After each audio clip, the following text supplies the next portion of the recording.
comincia da Padova, dove è piovuto ininterrottamente nelle ultime 12 ore e dove l'acqua precipitata al suolo ha generato veri e propri laghi in tangenziale nelle arterie di maggiore percorrenza.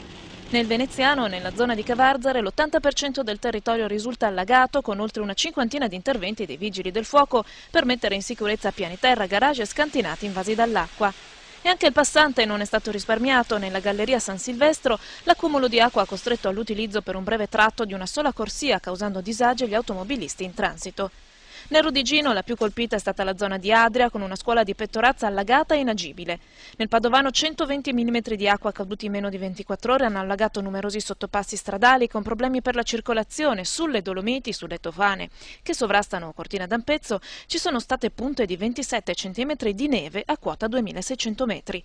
Qualche timido fiocco aveva fatto la sua comparsa nei giorni scorsi, senza attecchire, anche a quote relativamente più basse, attorno ai 1500 metri.